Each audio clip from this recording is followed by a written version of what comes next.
Moonshiners exclusive. Sketchy deal sours on Mark Ramsey and digger mains in the shadowy hollows of East Tennessee, where mountain mist clings to the trees and backroads twist like copper coil. A deal gone wrong has left legendary moonshiners, Mark Ramsey and digger mains shaken, and a little more wary of who they trust in the business. The calm before the storm. It all started like any other season for the veteran duo. Mark and Digger, known for their deep friendship, traditional recipes, and a sharp eye for quality, were riding high after a string of successful runs. Their heritage-style moonshine, passed down from generations of Appalachian distillers, was in high demand from specialty buyers across the Southeast. "This wasn't our first rodeo," Digger told Moonshiners Confidential, leaning back in a weathered rocking chair outside his still house. "We've dealt with all kinds, suits from the city, bar owners from Nashville, even a fella who claimed he was distilling in Japan. But this guy? He had a different smell to him. Not sour mash, just sour." Enter Red.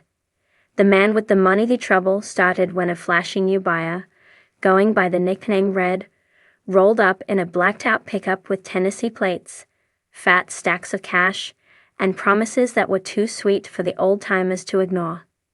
According to Digger, Red was slicker than deer guts on a doorknob, but brought an offer that could double their earnings on a single run of high-proof shine. Mark, ever the cautious half of the duo, raised an eyebrow from the start.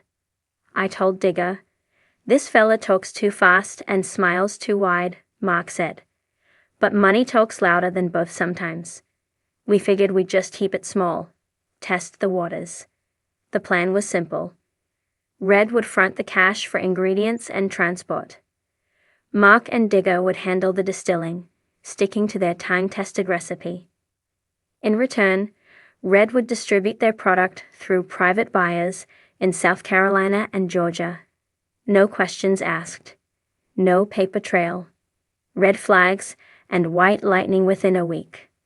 The still was fired up and running hot. The mash, a mix of heirloom corn and barley, bubbled with promise. It was good shine. "Dang good," Mark said. "You could taste the mountain air in it." But that's when things started getting murky. Red began missing check-ins. When he did show up, he was jittery, constantly checking over his shoulder. He insisted on new pickup spots, abandoned gas stations, dirt trails miles off the main roads. One night, he demanded they load their product into the trunk of a rental car instead of the usual cargo trailer. "We ain't dumb," Digger said. "We seen this movie before. Ends with someone in cuffs or worse." Concerned but already invested, the pair agreed to finish the run, just to cut ties clean and walk away. "It was about covering our backs," Mark explained. "No more, no less." But walking away wouldn't be that easy.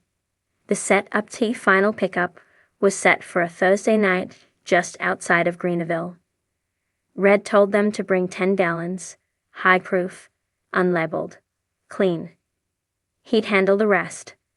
Mark and Digger arrived early, parked in the tree line, and waited. And waited. 3 hours go by, no headlights, no Red, Digger recounted. Then all of a sudden, a county cruiser pulls up, just easing down the trail like he's sniffing for something. Mark's instincts kicked in. "I told Digger, this ain't no coincidence. We been set up." They dumped the stash into a nearby creek, packed up, and peeled off just as a second cruiser rolled in behind them. No sirens, no lights, just 2 deputies out for a stroll. Back at the still house, they got the confirmation they dreaded. Red's phone number was disconnected. His truck, they later learned, had been abandoned in Asheville. The cash he'd given them.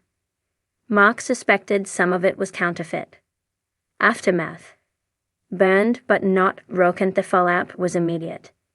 Not only had they lost product, time, and resources, but the heat from law enforcement was now too close for comfort. The pair had to shut down their main operation for several weeks, losing valuable time during prime distilling season. "I'm not going to lie. It rattled us," Digger admitted. "We pride ourselves on being careful, playing the game smart. And this one almost put us in the back of a cruiser. But if you think this would send Mark and Digger into hiding, think again." Instead, they leaned into their mountain grit. They rebuilt their still with upgraded camouflage, reinforced their local intel network, and started working exclusively with long-time, trusted contacts. "It's about getting back to roots," Mark said. "We got into this not just for the money, but to carry on a legacy. You can't let one bad apple spoil the whole batch." A community on edge their brush with betrayal sent ripples through the moonshining world. Other shiners in nearby counties started asking questions. Was Red a plant? A con artist? Or worse, a confidential informant? Tim Smith, mainstay, weighed in. "Mark and Digger are the most solid guys in this game. If someone's trying to burn them, we all gotta be sharper. It could happen to any of us." Law enforcement sources declined to comment directly on the Greenville incident, but one off-the-record officer noted, "We're always watching. Some of these guys think they're invisible. They're not." Lessons learned in the smoke. Looking back, Mark and Digger chalked the ordeal up to a hard lesson. "We let our guard down," Digger said. "That's on us. But we're not rookies. We know how to bounce back." The experience has also shifted how they view their role in the ever-evolving moonshine business. With legal distilleries popping up and the market getting crowded, the need for trust, tradition, and tight circles is more important than ever. "We ain't in it for the glory," Mark said. "We're in it for the craft. For the folks that know the difference between liquor and legacy." What's next for Mark and Digger? Though the sting of betrayal still lingers, the duo has already bounced back. Their next run, sources say, involves a limited batch of peach brandy-style shine, crafted using wild Appalachian peaches and aged in charred oak barrels hidden deep in the Smokies.